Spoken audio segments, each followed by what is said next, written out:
Blog Talk Radio. Good evening, everyone. This is me, Jonathan Alexander, and I'm here to host our show, Life After Happiness. Now, today I have my co-host, Barbara. Are you there, Barbara? Yes, I'm here. Hi, everybody. And our guest today is psychic Joyce Keller. You know, Joyce, I've been doing. You asked me earlier about like what my views are on spirituality, and one of the things I like about the stuff that we do on the show, is sometimes whenever somebody is portrayed as something spiritual, we tend not to. We assume it with a stereotype or something. Like somebody is being very spiritual, that there's a stereotype. But then we get to know people, and we realize that they're really not that it's a broad range. I like the idea of the show. I guess I wouldn't say the show's a spiritual show, but I like it because it's open. There's an openness to it. Do you see what I'm saying, Joyce? Yes, of course. Can we just please start with an introduction for me, please, in case the audience doesn't know who I am? I'm a psychic medium. My apologies. Apologies. It's okay. Apologies. Yeah, it's this all right. is Joyce Keller. This is a psychic and a medium, and she's been on the show before, and she's really taught me a lot about how to act on a show and behave on a show, and a best-selling author. And she has her own show, the Joyce Keller Show. And she has her own show. You have your own show, right? Yes, I have. I've written 10 books. Simon & Schuster, a lot of other good publishers, and all about spirituality and angels and God and different views. And they were all channeled books that came directly from Spirit. And the latest one is Why Am I Here, which everyone walks around saying, why am I here? That was published by the Edgar Cayce Press. I'm very happy about that, and that came out recently. And, of course, I've hosted my own show for about 15 years, 5 years on Blog Talk Radio. Before that, I was on a New York radio station. I've been on Oprah many times. I've been everywhere, coast to coast. You name it, I've done it. And I'm thrilled to be on with both of you, Jonathan and Barbara. It's my great pleasure. And Thank you, Joy. Really, you have an amazing show. I don't know if the audience realizes how fortunate they are to hear you both. I mean, you're an extraordinary pair of people, so thank you. Oh, well, thank you. I enjoyed listening to Coast all the time. My ex-husband, he loved that. I'm sure I heard you on there, Joyce. This was like 8 years ago. Were you on then?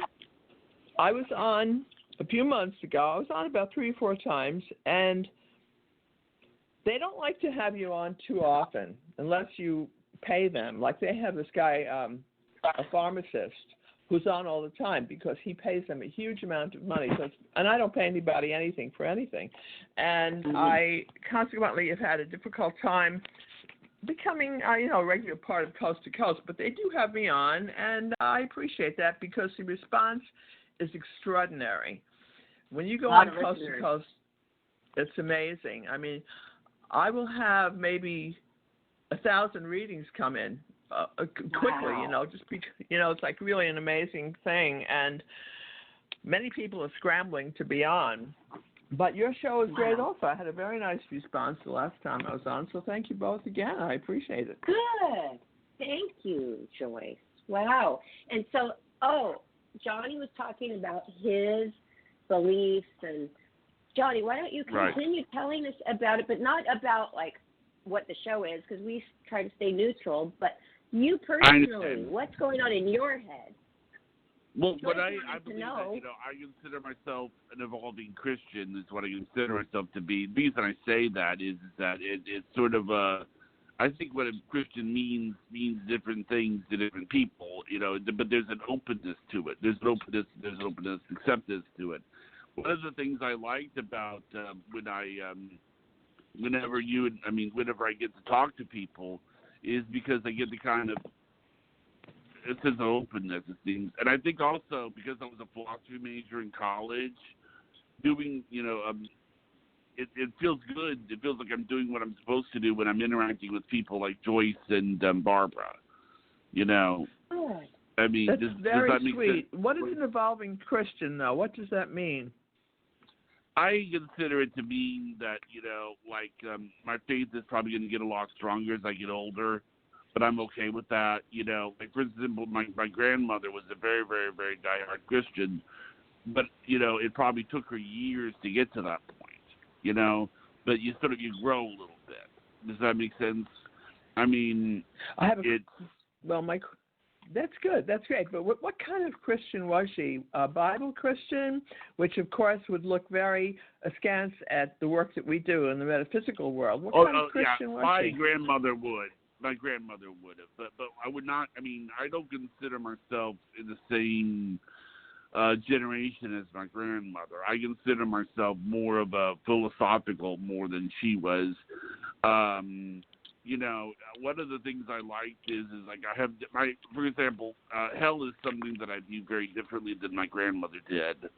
I don't take the literal interpretation of hell. I take it as more of you know, something that's here rather than, you know, some place that you go and you burn. And I think because of that, it's allowed me to be more open, you know, and make people feel like they have a seat at the table here, if that makes sense. I know Barbara told me not to bring up the show, but why not? No, it was just a suggestion. No, I wanted to. You can bring up the show all you want. I just wanted to know, which you answered, what you were, and then we can bring in the show part of it because that's part of you as well. I understand. So you're an evolving Christian. So you're looking forward to your faith growing as time goes on. Yes. That's right. What do you think about that, Joyce? Okay, I'm wondering. Okay, now if I may ask, your dad is a psychologist. Is that correct? He was a retired psychiatrist. Okay, do you realize what a conflict that is in the eyes of most psychologists who look at us again? See, the point I'm making, Jonathan, is that you're coming from a very, very complicated, anti-metaphysical, I hate to say it, light place. Right. The fact that your grandmother was probably a born-again Christian or very Bible-centered, which is great. And pardon me? Southern Baptist, very staunch in their beliefs. And your dad, the psychologist, is also saying, no. So you're coming from an impossible place. You have barriers all around you, and yet you have broken through, and you're doing this amazing show with Barbara, where you're bringing light to the audience, and you're saying, look, my background, I'm talking about you, Jonathan, my background is so anti everything we're bringing to the fore today. Everything we're bringing to the microphone is going to be against everything that I was taught growing up. And, you know, you've really come to an amazing place, and I have to salute you for that. It shows that you really are an extraordinary person. And you, Barbara, I don't know enough about you to really ask the right questions, but I'm very intrigued about both of you. I know that Jonathan and I are born on the same day, May 28th. August 1st, and Barbara Moore. Right. So, but Barbara, what is your background like? I think mine is very similar to Johnny's because I grew up in a born-again Christian household. Oh, no. Yes. And, you know, it feels good, though, because, you know, if you say you're born again and you're saved, the whole thing is that you're okay for the rest of your life. You know, no matter what you do, no matter what sins, you're always going to be forgiven and you're going to go to heaven. So I think it's like a safe passage, but then I'm so interested in so many other types of religion, and now this paranormal. So there's a lot of questions I've had along the way, and that's why when I joined the show, I made it very clear that I would like to keep it neutral and not say the only way to heaven is, you know, this way or that way. I like to hear everybody, you know, everything that they believe in and keep it neutral. I'm not saying I'm going against the Christians now, but I'm saying that I'm more spiritual now, Johnny, he wants to keep going Christian. I don't know how far that means. Is he born again? Is he going to be born again? I don't know. I see myself as evolving more spiritually. Okay, I was very, very lucky because I'm Christian, but my parents at a very early age said, "We don't care what you do." My mother was a great psychic, so she said, "No, go directly to God. You don't have to go to church. You don't have to do anything." So I was basically raised with no religion. Looking back on it, I say, "Thank you. This is terrific because I'm open to Hinduism. I'm open to everything, and that's where I've been. I've been involved with metaphysics and paranormal for my whole life. All of this seems very normal, but at a certain point, I know that if you go to church or if you go to your synagogue or your place, temple, whatever, there is special energy there. Those places have been, what is the correct word? They have been set up with the correct vibration. And there are times you simply need to go into a place of worship and say, I need this energy right now. And you kind of have to go there and enjoy the spirituality that has been contained in that particular place of worship. So that's my view on it. And I salute you both for making this huge jump into openness. And we call it the paranormal, but it's really an openness to whatever God is offering us. And I thank you both for it. I prefer to call it that. Thank you, Joyce. I prefer to call I like that. I like to call it openness. I prefer to call it openness because the paranormal, I mean, it's so much to it. Yeah, I like that word. I like that word too. I guess the reason I say evolving is to show that there is an openness. That there's an openness and an open acceptedness. Also, you need to also realize that not everyone who is spiritual is the same. I mean, there's a stereotype of people that are spiritual. Does that make sense, Barbara? Yes. Well, hey, this subject is huge. I mean, there's so many facets to this subject of spirituality, Christianity. Because Joyce, you grew up Christian. I like that because I always used to say I don't need to go to church to feel God at all. I could talk to him right here. I talk to him all day long wherever I am. But I also like how you said I need to go here or there, the synagogue, the church, to feel the energy because those vibes sound silly, but they are strong. They're strong there, and sometimes you need to feel that. Sanctuary. It's a sanctuary, absolutely. I wanted to say something else. There's also, do you know what the definition of church is, Barbara? House of God? Actually, it's the assembly of those who are called out. It doesn't say anything about a house or a building. Okay. Or assembly. I mean, it doesn't say that. So technically, if like let's say that a bunch of people have escaped the church from burning down, from a building burning down. They were in church and they escaped the building burning down. The fire didn't destroy the church because if everybody is alive, you see what I'm saying? It's the people, and it's the semblance of the people. It's the people that make it. People make it up, not the wood. Right. It's not the wood. It's not the. I mean, we show it in that, but it's the assembly of those who are called out. There's not one mention of, and the reason I know this is that I was a philosophy major and we had to take a little Bible studies class, and it's so often forgotten.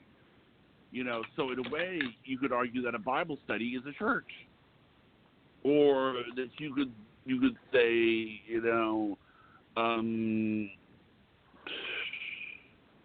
5 people talking about God is a church. Just because the building burned down doesn't mean the church is gone. It's the people. Right. I have a question, please, for both of you. I think it's Deuteronomy that says you should not be involved with anything metaphysical because it's basically, they said, don't be involved with homosexuality or witchcraft or anything that is above or beyond the Bible. which of course includes the paranormal, and those people should basically be burned at the stake, or something horrible should happen to them, and don't go there. Okay, can you both please address that?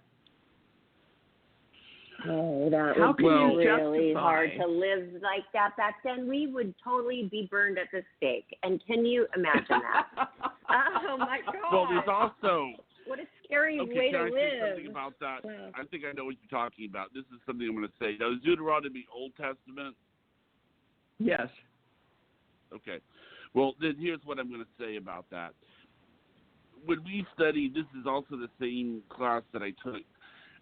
That thing, there was a lot of laws in there, okay? And a lot of laws, when you really think about it, are impossible to follow. I'll give you an example. There is this one law that says that you can't have a cow that is 100% pure. Well, how do you do that? You have to go back and use generations of cows. And let me tell you another one. Did you know? I don't know if you know this, Barbara. Did you know that there are biblical laws against eating cheeseburgers? Did you know that? Tell us, please. Yeah. I'm dying to hear.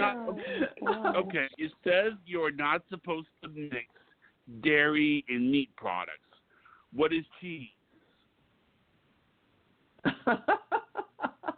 Well, that's also Okay. Jewish, though. I mean, they tell you not to mix certain things should not be mixed together. So many religions believe that, but there must be some truth to that. I'd like. Okay. Why can't you mix cheese? Do you know, Joyce? Why can't you mix cheese with meat as a Jewish person? I have no idea. I mean, I think it's a great idea to mix together. It tastes good. A little cheese and a little burger is a good thing. I don't see where it's not. Edgar Casey and Jesus both said it's not what you, and Yogananda all said that it's not what you eat that defileth a man or woman. It's what comes out of your mouth. It's the way you live your life. It should be lived in service, in light, in purity, and truth. And I kind of believe that. I remember Yogananda saying, look, you can drink poison and don't worry about it. You'll be fine. If you're in the right place spiritually, you won't die. You'll be fine. So, again, it's not what you eat that defileth the person. I mean, everything now is vegetarian. Okay. So even McDonald's has come out with vegetarian burgers. And I'm thinking, I love animals. Is this a good idea? My first way of addressing that would be, is it a complete protein? What are we actually saying? Are these products really what they should be? That's all I have to say about that. I would say look at the ingredients and protect your own spirituality with prayer and love and service to others. And right. That's all I can say about that. I know that's what you both are doing, and that's really a commendable thing. And I salute you both for that. Thank you. Oh, I would like to address your question too, though, please, about the Deuteronomy. Okay. Oh, sure. Recently, last week. That's recent. Last week, I asked them to please listen to the show. I described it a little bit, and they said no. I would never listen to anything like that because it says in the Bible that exact verse that you said. And I thought, oh my gosh, what do you do, Joyce? Because there's no way I could argue with that person about it. I'm feeling that they were so closed-minded about it because of this verse in the Bible. There was no way I was ever going to be able to get through to them, and they were a very close person to me. So what do you do? I want to say something else. I'm something else. Did you know there's a specific verse that says that you're not supposed to put up a Christmas tree? Okay, that's fair. Yeah, so all of these things, and you're not supposed to dance and all of these things. So, if we pick the Bible apart, we pretty much are just going to have to do nothing. Look, the Bible is a great book, probably the greatest book ever written. However, I think that, from my viewpoint, as the Earth moves from the third dimension of pragmatic, mundane, take it literally from the Bible thinking, as your friends, Barbara, are saying, I would never listen to your show. That's third dimension. Now, I believe the universe is saying, come on, people, you've got to do better than this. You have to let a little light in, move to the fourth dimension, the fifth dimension. And, if not, you're going to be left behind because you're not opening up your minds. You want to be so stuck in third dimensional thinking, good, have a nice day, but you're not moving into universal intelligence, and you're hurting yourself. So that's all I can say about that. That's my view on it. If people don't want to say. It's like, let a little light in, please. And we, you want to be stuck in the workaday world of where it's third dimensional, which is like you go to work, you come home, maybe you eat, you watch television, you go to sleep, and you do it all again. That's third dimension. Well, I've had so many contacts from universal teachers that tell us that's not longer, it's no longer going to work that way. What you need now is to open yourself more to space and universal consciousness and what the master teachers are telling us. And I don't want to go against any biblical teachings because I'm not here to do that, and I respect those people. But they should be listening to your show. You've got a great show. That's all I have to say about that. That's a good thing to know. Thank you. You put it in a nutshell for me, and a good thing for me to come back to with them to say they're limiting themselves. I know, and I just know how to word it. And you worded it perfectly, so thank you, Joyce. Thank you, Barbara. Thank you, Barbara. Yeah. Is it okay if we put on a caller, maybe? Do we have to? Okay, sure. Well, how about we put on? Let's do this. Let's put it on. Yeah, do we have to? I mean, we have this wonderful Joyce Keller advice to ourselves. There it goes. Jonathan, hello? Jonathan, you know what they want. Okay, let me tell you what people want. They want love and money. And for those of the folks who are more advanced, they want metaphysical awareness. Okay, let's go. Let's do it. All right. Caller, you're live on with Joyce Keller, psychic Joyce Give me Keller, your and birthday. medium. Hi. Oh, thank you. Hello. Okay, I Hello? need a birthday and a name, please. Oh, Hello? hi. Oh, okay. I didn't know if you guys were there. I hear you. I didn't think you guys heard me. Kathy, No. August 20th. That's it? No year with that? Oh, I'm 66. Oh, okay. 1966. And is there a question? I'm sorry. It's Yes, okay. Is there a question? Yes. I'm looking for employment, and do you see anything coming through by the end of the month? Sure. Let's address that. Thank you. Okay. August 20th, 1966. On the day you were born, the moon wins the sign of Libra. So we know that you are a person who tries to seek truth and light and fairness to everyone. You are a person who is very discerning. You would have been a great lawyer. I don't know what your life's work is, but you certainly are able to see both sides of all issues. You have Mercury at the time of your birth in the sign of Leo. So you do like to express yourself in writing and speaking. You like people to know what's in your heart. You also have Venus in the sign of Leo at the time of your birth. So when you fall in love, it's going to be a person of stature, or someone who has something to really offer, because you certainly do. Now, the balancing act here that you're doing, Kathy, is that you have Venus, rather you have Mercury, and Mars in the sign of Cancer. So you are very nurturing. You see, you're bringing a lot of things to the table.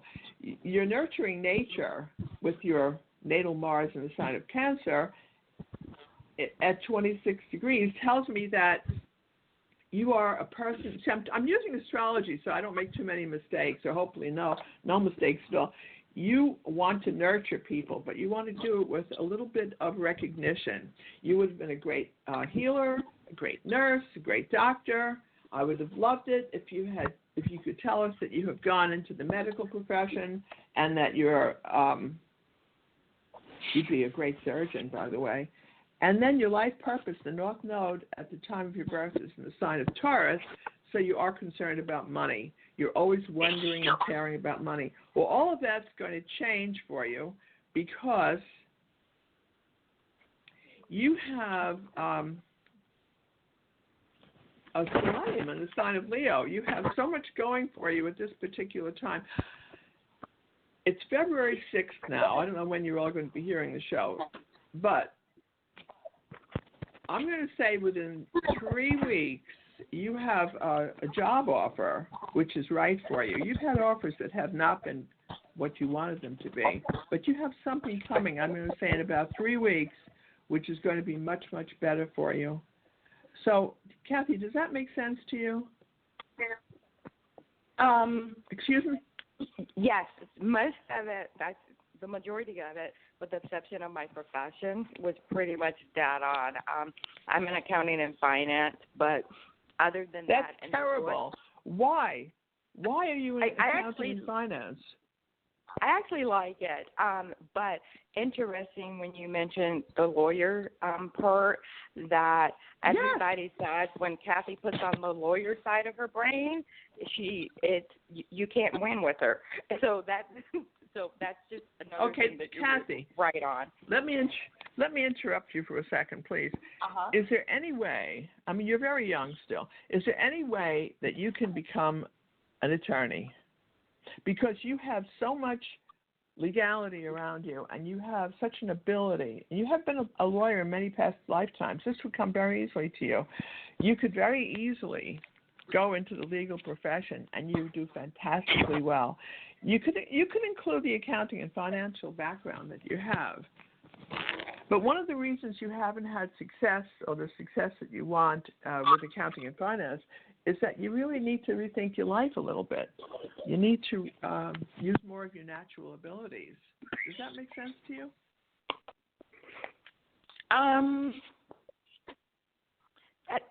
Yes and no, because I truly do like accounting.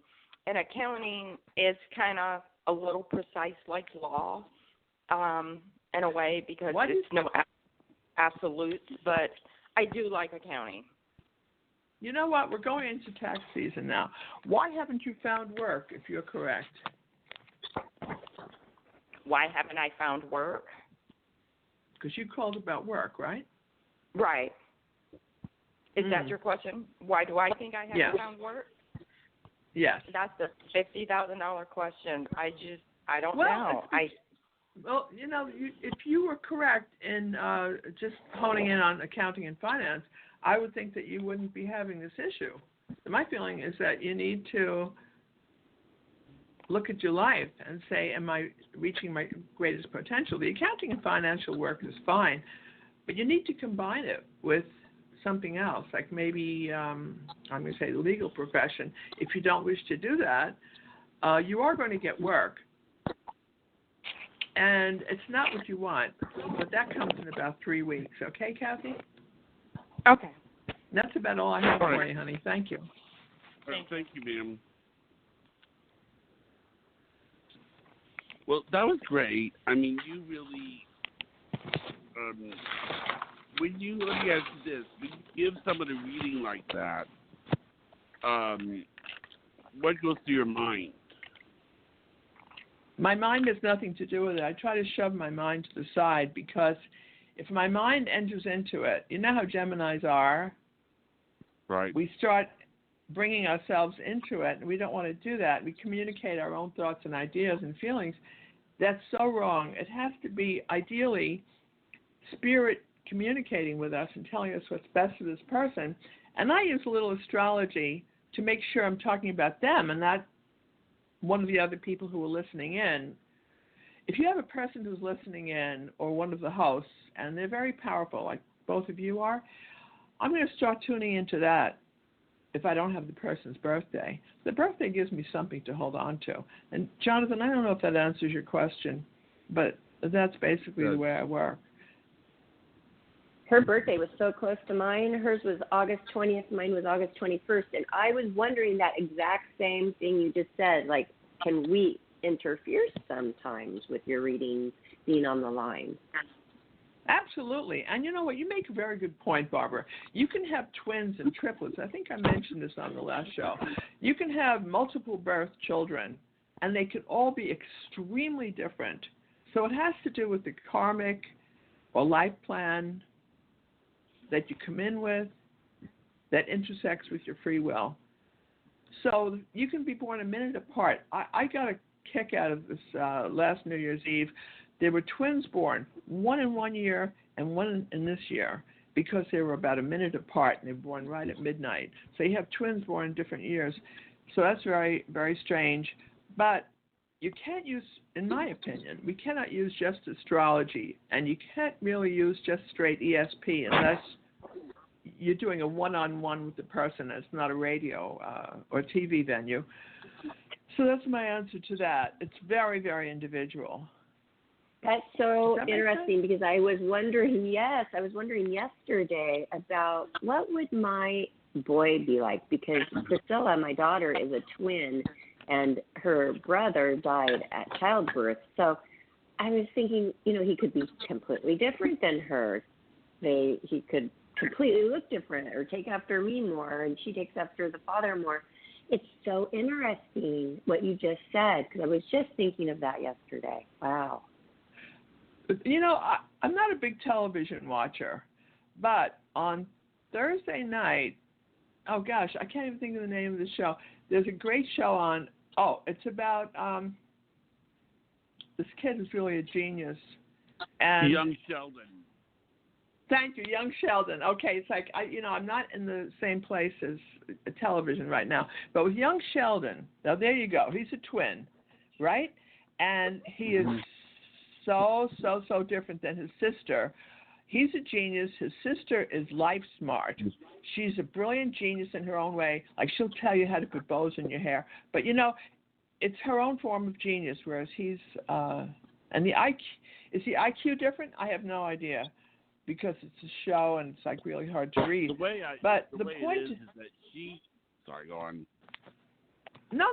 You're right. She is a genius in her own way. She'll tell you how to survive a situation that he can't even begin to address it because he's just not there. Yeah. I mean, is that the way you see it also, Jonathan? Yeah. Well, the difference between them is that Sheldon is very, can get logic and math and everything. But what they did this one time where they wanted to see the differences, and one of the differences was that Missy can look at a situation socially, see what see what other people are missing, like what's implied, a social thing.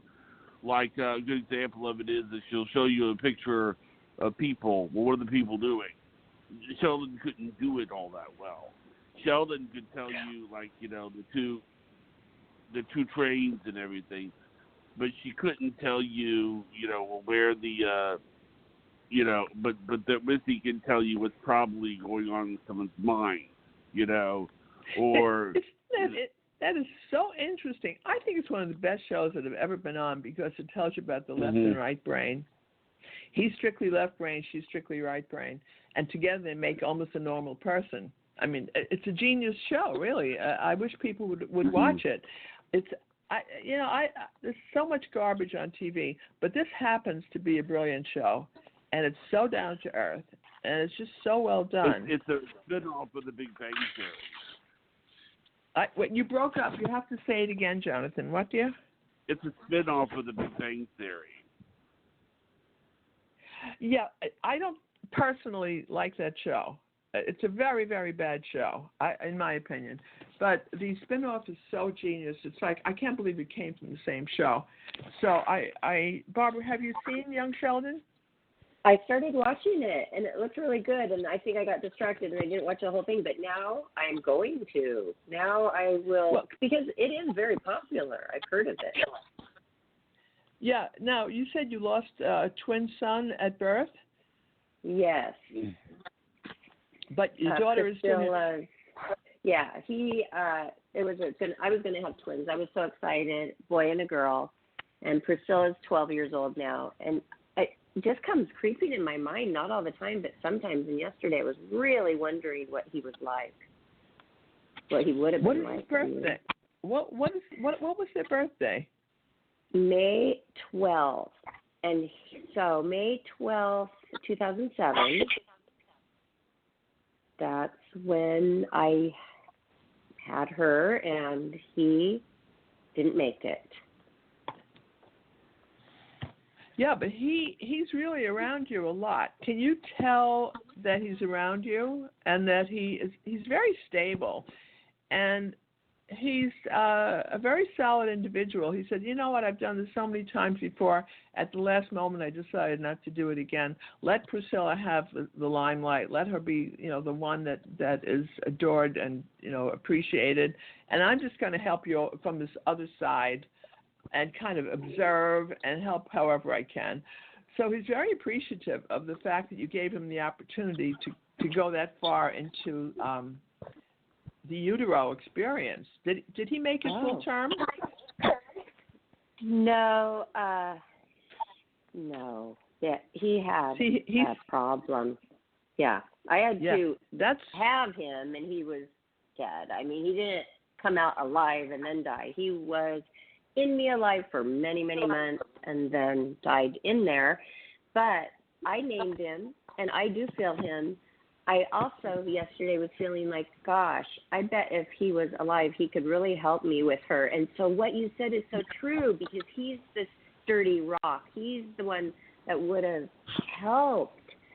And, oh, my goodness, that's going to be sad. But he does help you.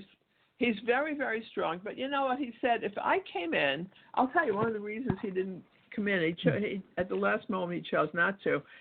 He felt that because he is such a strong person, that he would have overshadowed Priscilla, and he didn't want that to happen. This is her time to get through life and to make the mistakes and to have the appreciation that she needs and like all the things that are part of life. Now, he just kind of deliberately pulled back and said, don't be sad for me. I'm doing great. I feel that most people, when they cross over, even if they're 100 years old, they kind of shown at the age they were at 33, or would have been at 33. And people who die as babies, or who don't make it in, continue to grow until they're about 33. This is what I have seen over and over again. And they communicate with us that way. So he was one in 07, so he's still growing and evolving, as we all do. But he's very pleased that you honor him and that you recognize, the person he would have been, Barbara. He said he did his sister a big favor. Not so much you, but it was really mostly for his sister. And they had a wonderful in utero experience. Believe it or not, they were having a fine time. And then at the last moment, Priscilla said to him, well, you can't leave me now. We're together. We're a match set. And he said to her, Priscilla, I'm not going. I'm not going to make it. I'm not going to do this. And she was really heartbroken. She was born that way, just kind of really, really super sad that her partner was not going to be with her. But she understands. She understands this. This is the way it's supposed to be. So it made her come really early. She was 30 weeks early, and she was so premature because of the whole complication with him being sick inside. So, and I never had any doubt that she was going to make it, but they did. 13 doctors had doubt.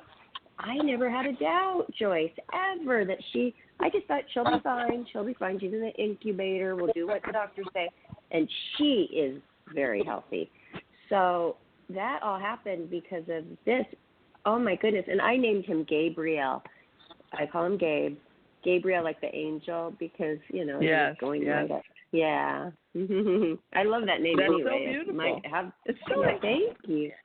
Yeah, it's so interesting, Barbara, because I always saw Archangel Michael, and Gabriel around you. I saw both of them.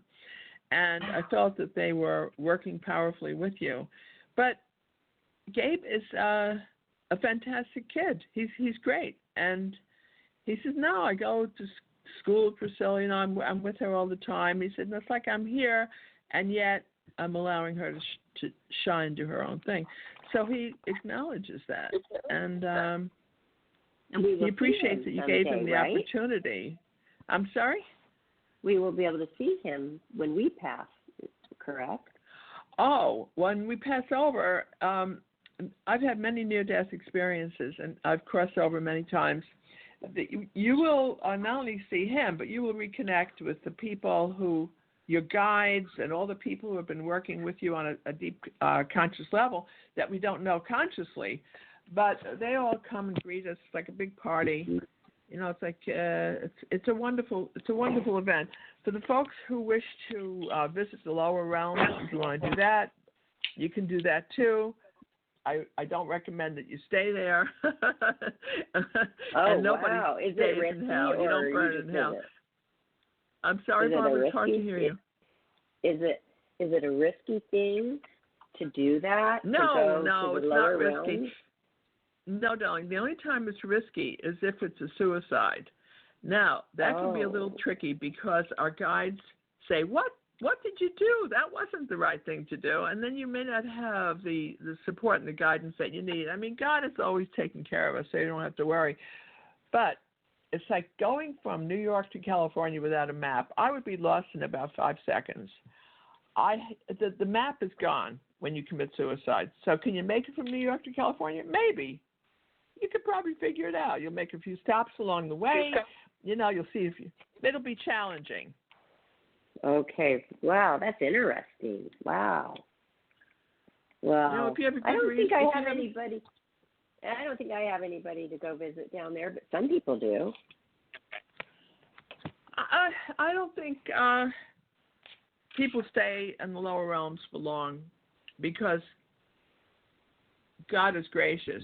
Our Creator is very gracious, and if there's a problem and we're unhappy and we're in a place we don't want to be, you ask for help. Or if God forbid you ever have any kind of negative, evil energy around you, ask Archangel Michael, ask Archangel Gabriel to immediately protect us and bless us, and that blessing and protection will create a wall around us. And we'll be fine. But you have to ask. If you don't ask, you don't get. And you also have to say thank you.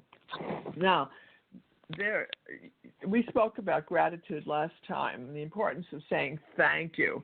Even if the money hasn't come in yet, we're still hurting, you say, thank you, God, I know it's coming. Right. No, it works. Yeah, gratitude is very, very helpful.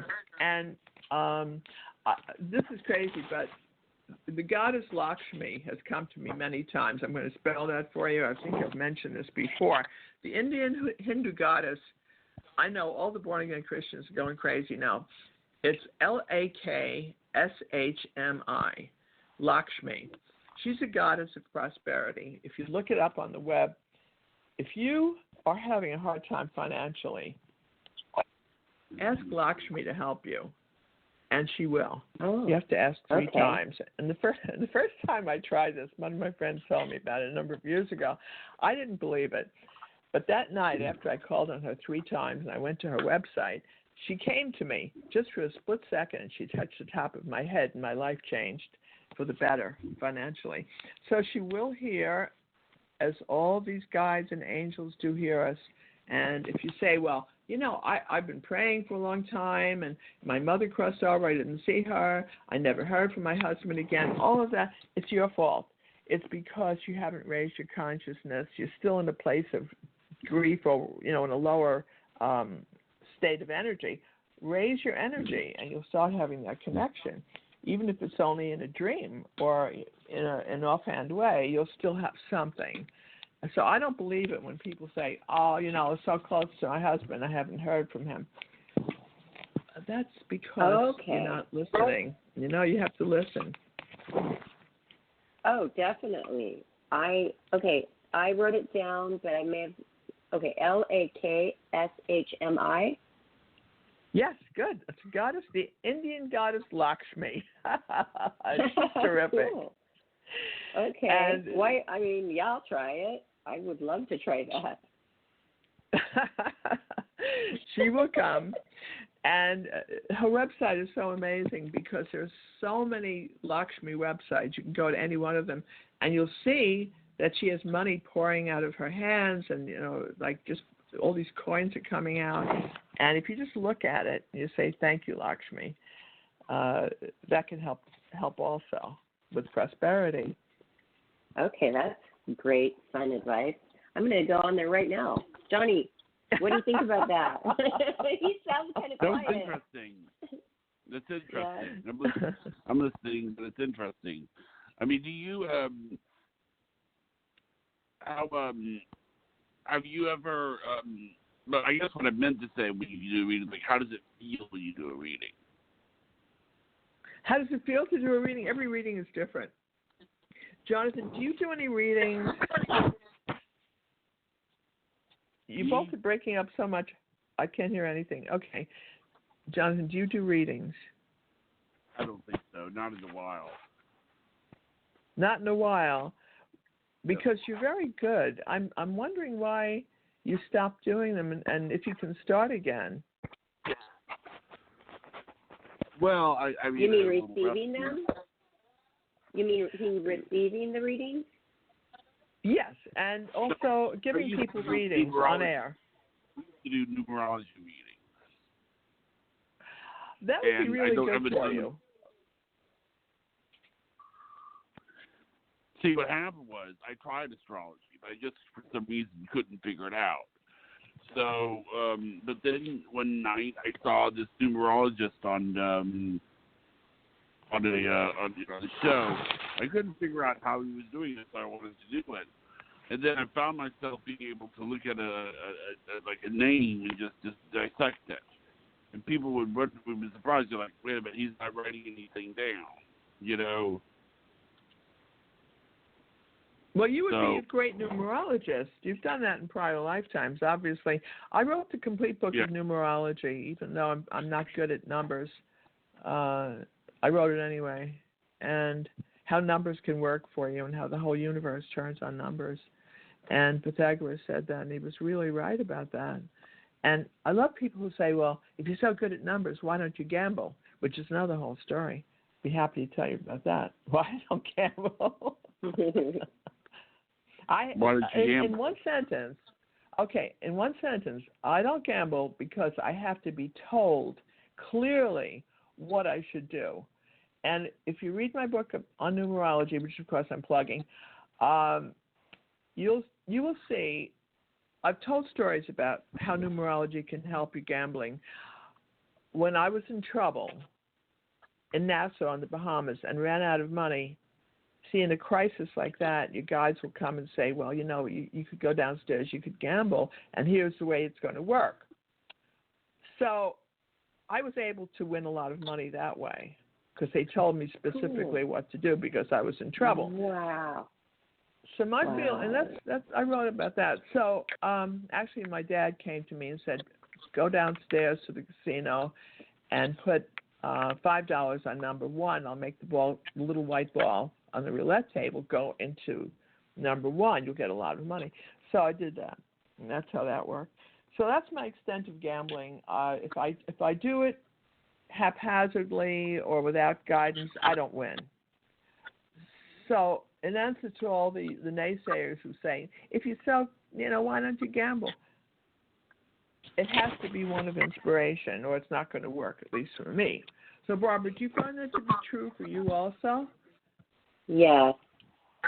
I've never had, I don't feel like I'm so in touch with my spirit guides. I feel like I've seen them. I feel like they've come to me when I really tried and I was doing guided meditation, listening to one, and then also I had an outer body experience where I was just taking a nap and I was just inches outside of myself, looking at myself.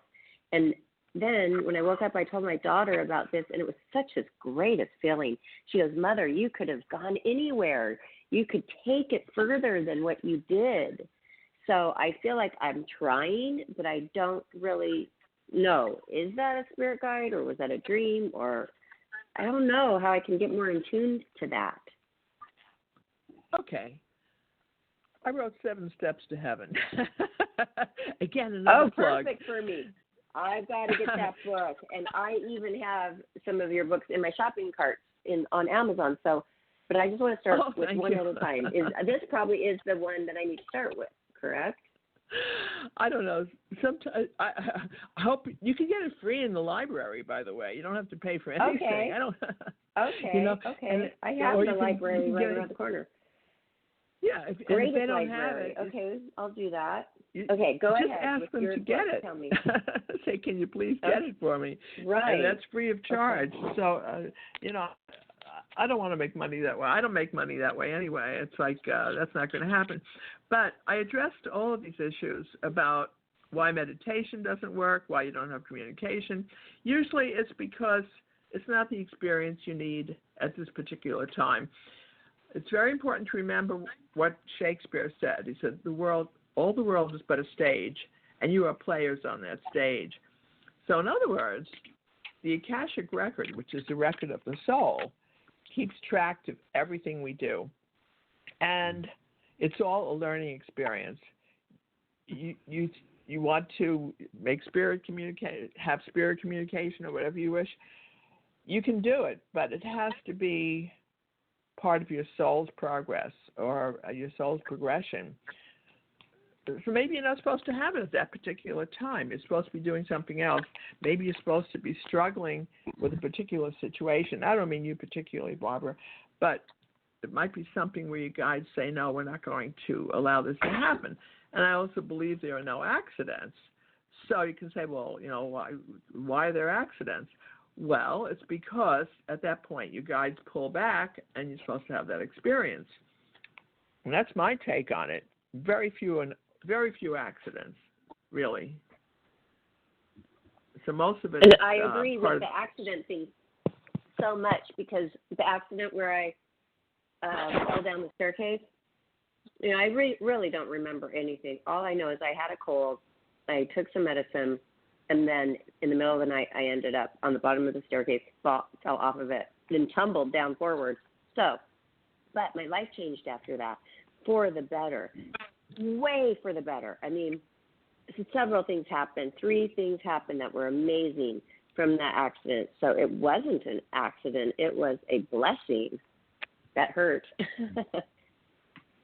Oh, that's very interesting. I had one really terrible. I actually had a couple of terrible accidents, but the first one was because I didn't listen to my guides. I'm sure I must have told you all this before. They came to me during the night and they said, don't go out for 24 hours. Stay in the house no matter what. And I said, sure, okay, I'll stay in. But the next day, my brother and his family came by and they insisted that, it was August 18th, beautiful day, let's go to the beach. I said, no, I can't go out. And they said, you're being ridiculous. And they forced me out, and I had a terrible, terrible accident at the beach. And it was really terrible. And so if your guides tell you something, listen to what you're being told. It's like they're there to help us and guide us, but you have to pay attention and acknowledge what they're saying. So what about you, Jonathan? What's your story, Jonathan? I agree with you. I mean, that it's hard sometimes. Like when somebody's telling you not to do something, or something feels weird, or something feels out of place, like oftentimes we don't speak up. We just hear it out of place. Does that make sense? Absolutely. Pay attention. And so many times our guides will do things we don't even acknowledge or don't even know about. I don't know if I told you guys about the oil burner experience that I had. Did I tell you? I don't want to repeat something, but some of these stories are so phenomenal. It happened to all of us. I was about 16 at the time. I was still living at home with my parents. Very cold, wintry night in New York. And I'm minding my own business, sleeping. And around 3 o'clock in the morning, my guides, one of my guides came to me and said, okay, you have to get up now. And I said, do you notice that it's very cold and I'm sleeping. And they said, we really don't care. Just get up and you need to go to the basement. And that's a place I never went. I avoided the basement because it was dark and dreary and scary. So I never went down there. But they said, no, you have to get up now and go down the basement and we'll help you. So I could see they weren't going to leave me alone until I did what they wanted. So I got up with my bare feet and stood at the top of the basement stairs. And they said, okay, now you have to go downstairs. Okay, so I go downstairs reluctantly. I said, why am I down here? It's dark, it's cold, I'm in my bare feet. And they said, okay, now you have to walk over to the oil burner, another area I never went to. And they said, okay, you're at the oil burner now. Now look up. What do you see? Well, I saw an oil rag hanging on top of a pipe over the oil burner. And they said, do you see that the rag over the oil burner, which is covered with oil, is starting to smolder, and your house is about to go up in a huge explosion? And what had happened was my dad had received oil earlier in the day, an oil delivery, and the oil burner man had left his oily rag on top of the pipe, and it was starting to spontaneously combust, and it was going to go up. They said, take the rag now and take it upstairs. At that point, my dad was up, and he was at the top of the stairs. And he said, why are you downstairs at 3 o'clock in the morning? So I went back up. I said, Dad, look, here's the oil rag. Your oil burner man left it on top of the pipe over the oil burner. And he said, well, what's wrong with you? He said, how did you know that? I said, please, let me just go back to sleep. So I said, here, take the rag and tell him, please, to never, ever, ever, ever do that again, please. Thank you. Good night. And my father just stood there with the oil rag in his hand, and I went back to sleep with a very oily hand. But I had so many experiences. Yeah, I've had so many experiences like that involving animals and all kinds of things. We all do. If you stop and think about it, we've all had those experiences. Mhm. So but I finally am right. Yeah, you need to see, Barbara. You're so smart. You need to listen to what you're being told, whether it's good or bad or inconvenient. My parents never could figure out why I was down in the basement getting an oil rag. It's so spooky to go down there too. The basement, all alone when you're young, all the way down there. But you listened. Wow. Well, wow. And only they probably because were amazed. they didn't leave me. No one said anything after that. My mother was a great psychic and medium, so she said, yeah, I know. You're fine. You're doing your thing. So she thought it was normal. Right. Okay. That's awesome. Wow. Okay. So now Johnny knows if you really feel something, listen to yourself no matter what anybody says, where they had Joyce go to the beach, and she felt that so strongly. Don't let the peer pressure get to you. Don't let it, because And is that called your higher power, Joyce, when you listen to a feeling? That word power is really a problem. I would call it higher consciousness. It's the God consciousness within us, and everybody has it. But we say, why should I listen to that? Well, because I do hypnosis. I'm a certified hypnotherapist, and when you lead people down away from the dopey conscious mind, which is where we all are all the time, you lead them away from the conscious mind into the deep subconscious. That's where you really get to be smart. And you say, now I know why I'm afraid of snakes. Now I know why I'm afraid of water. Right. Would you be able to maybe hypnotize Barbara one time on the show? No, because people will listen and hear it, and they'll be affected by it also.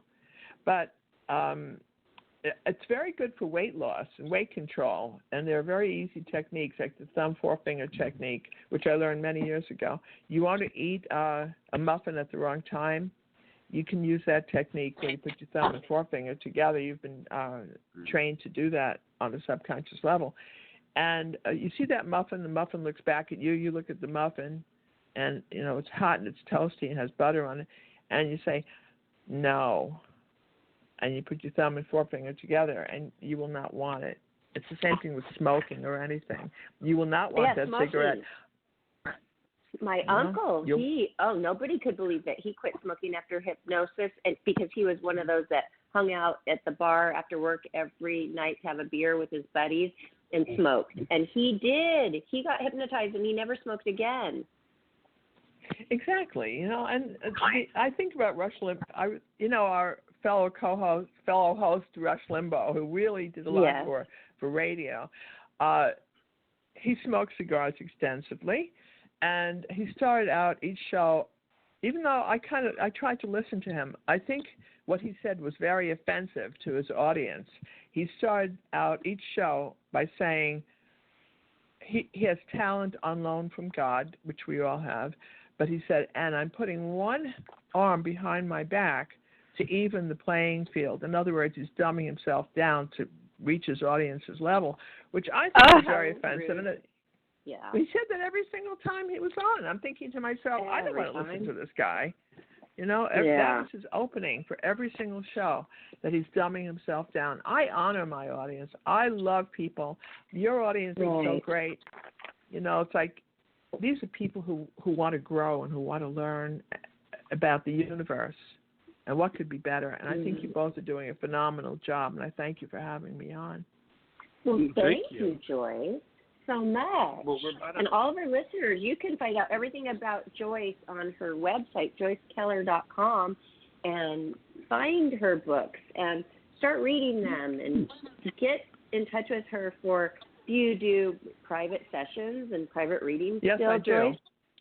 Okay. Yes, and more than ever, and I'm very happy to be able to be there for people who need me. And if they want a reading and they can't afford it, I'm very inexpensive, by the way. I'm really affordable. You tell me that you're out of work or you're having a really hard time. I don't charge anything. And you can also call into my radio show or to your show, Barbara, Jonathan, and have a free reading.